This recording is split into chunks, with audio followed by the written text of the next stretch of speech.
Өмірде барлық нәрсе бумеранг болып қайтып келетіндігінің дәлелі болатын әңгіме. Немесе сұм ене деп қысқаша айтсақ болады. Бұл оқиға шынайы өмірде алынған. Жалпы бізде өмірден алынған арнасына тек қана 100% тексерілген өмірден алынған оқиғалар ғана салынады. Өскелең ұрпақ біреудің жасаған қателігін тыңдай отырып, содан сабақ алып, қайталамасын деген мақсатта салынады. Әңгімелерді жіберіп алмас үшін қазақша каналға тіркеліп, лайк басып, подписка жасап кетіңіздер. Сұм ененің жас кезіне шолу жасап өтейік. Ол кісі қыз кезінде бойы шағын, қара торы келген әйел болады. 21 жасында тұрмысқа шығады. Жалпы ол бухгалтер болып оқуын бітірген, ал күйеуі жолдасы танысқан жігіті ауылдағы райцентрдің бастығы. Райцентрда ол өзі бас бухгалтер, бас хатшы ма, сондай қызмет атқарады. Яғни беделді, қалталы азаматқа күйеуге шығады. Ол жігіт өзі бойы ұзын, өте білімді, очки тағатын, сымбатты, дене десе денесі бар, мінезді, енді жуастау ер адамды ұстап алады. Ол қыз өзі өте шустрая болады, сондай қыз болады. Жалпы қыздың өзі жартылай жетім болады, анасы да оған дұрыс қарамайды, апалы сіңілдері болады, ал күйеуі болса толыққанды отбасынан шыққан. Екеуі үйленеді, үйленгеннен кейін үйлерінде өте көп ақша болады. Ол жігіт әйелді аса әйел секілді емес, қатты жақсы көрмеген негізінде. Сөйтіп ол көп қыз туып береді күйеуіне, ал күйеуі оған қанағат етпей, неге маған көп ұл тумадың деген кезде, енді көп еркектер қыз баланы ұнатпайды ғой, сол кезде ертең балаларыңның әйелдерінің ұл туғанын көрермін деп әңгімені жылы жаба салған. Енді әрине ол қыз туғанына, ұл туғанына әйелдің ешқандай қатысы жоқ. Сөйтіп қаншама жылдар өте бастады, олар үйлеріне келін түсіретін болып шешеді. Үлкен ұлы өте жаңағындай жүргіш болады, ішкіш болады. Енді жатып, малынып, ішпегенмен де үйленеді. Сөйтіп үйленген кезде ол басқа үлкен қаладан қыз алады. Қаланың қасындағы жерден тоже жағдайы жақсы, жаңағындай мал шаруашылықтары бар, әл-ауқаттары енді ауқатты жерден қыз алады. Бірақ отбасылары онша жағдайлары болғанмен де бала шағасы дұрыс, қалай айтсам екен, керемет оқуды оқымаған, бірақ жағдайлары жақсы. Әке-шешелері барлық қалауларын алып берген, бірақ балаларының оқу жағын еш қадағаламаған. Сөйтіп сол үйдің үлкен қызына ғашық болып, шаруашылықтармен қалаға барған кезде 3-4 рет кездескеннен ол қызды үйіне алып қашып келеді. Ең біріншінде алып қашпай тұрғанда, кстати, таныстыруға алып келеді. Ол кезде жаңағы енесі дейміз ғой, жаңағы бухгалтер қызметін атқарған қыз ол кезде үйінде болған жоқ почему-то. Сөйтіп танысады, көрседі, атасының өте керемет жан екендігін көреді, келін жан. Сөйтіп жарайды, бәрі керемет, өзінің қаласына қайтып кетеді. Сөйтіп алып қашатын уақыт белгіленеді. Алып қашып үйге келген кезде үйде істеп тұрған жыландай енесі болады. Жаңағы біздің ене деп отырғанымыз осы жерде пайда болады. Ол сөйтсе ішімдікке салынған, ішімдік ішетін әйел болып шығады. Сөйтіп таныстыруға келген кезде ол түптің түбінде барып анықталған. Сол кезде ол басқа бөлмеде, өзінің бөлмесінде оны қамап қоятын көрінеді. Көп ішімдік ішетін болғаннан кейін. Сөйтіп не керек, уақыт өтеді, бірінші баласын туады келіні. Ене ретінде ол өте қатал ене болады.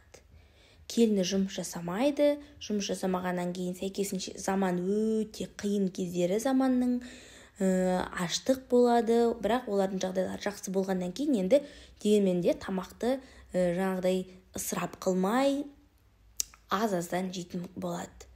Сөйтіп тамақ көп ішсе келінімен ұрсатын, ол келіні енді үйіне қайтып кетейін десе үйіне де бара алмайды, қайтып келген қыз жаман деген сөз бар бізде қазақта. Сөйтіп жүргенде ол екінші баласын көтереді. Екінші баласын аштық кезінде көтереді. сөйтіп айтады, жұрт туды деп, ту сенікі де деп, күндіз түні екіқабат кезде көрпе көктетеді, жүн түттіртеді. Енді жаңағы келініне дым дамыл бермейді.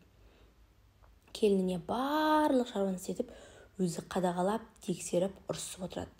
Бірақ келініне қанша ұрсса да, келінінің шыдамдылығы ма, сабырлығы ма, келіні оған бір деп аузын ашып кері сөйлеп көрген емес.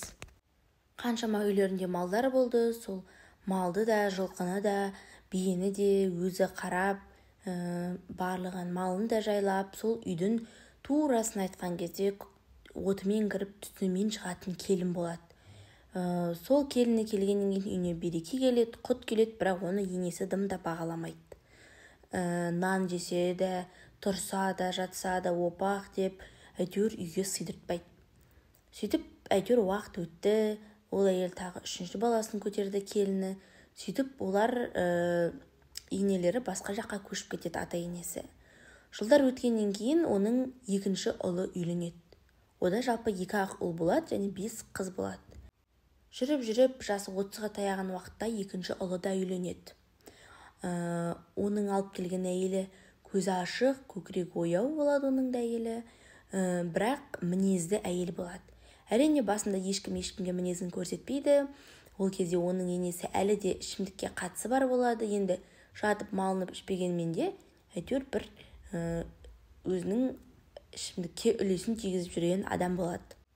Әйтеуір уақыт өтеді, ол да бала туады, ол баласы да өсіп жатады. Артынша 2-ші баласын туады. Сөйтіп жүрген кезде ол ене өте андай кітаптардағы бір сұм енелердің нағыз бет бейнесіндегі адам болады. Өте барлық нәрсеге араласып отыратын, барлығын өзінің қадағалауында ұстағысы келетін, билікті өзінде ғана болғанын қалайтын, ұлының бақытын көре алмайтын, ұлын қызғанатын ене болады.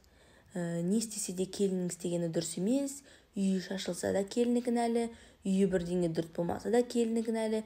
Әйтеуір келініне дым жақсы атақ бермейді. 2 келінін де сөйтіп, 2 ұлын да аса жақтырмайтын. Менің қыздарым деп, әлде мүмкін тек қана 2 ұл туғаннан кейін өзінің қыздарын, жаңағыдай қызы көп болғаннан кейін өзін мүмкін солай тыныштандыра ма?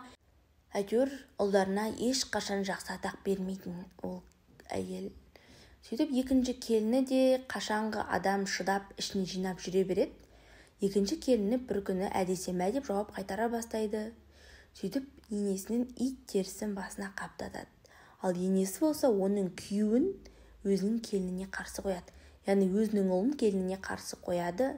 Екеуі бақытсыз отбасы болады. Кәдімгідей ұйып отқан отбасы бұзылып, ұлы ішімдік ішіп кетеді соңында.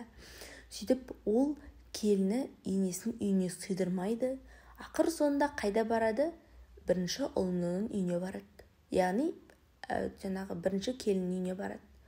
Ол келін әліне жылы шырай танытып, жылы қабақ танытып, қарсы алады. Ол кемпір де қартаяды.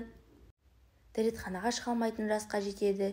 Сөйтіп, оның барлық қажеттіліктерін өтеуіне, барлық нәрсесін үлкен келіні атқаратын болады. Сонда сөйтіп, ол кемпір жылайды келініне. Кешір, менің де жасаған бұл әрекетім дұрыс емес. Сен де шыдамды келін екенсің.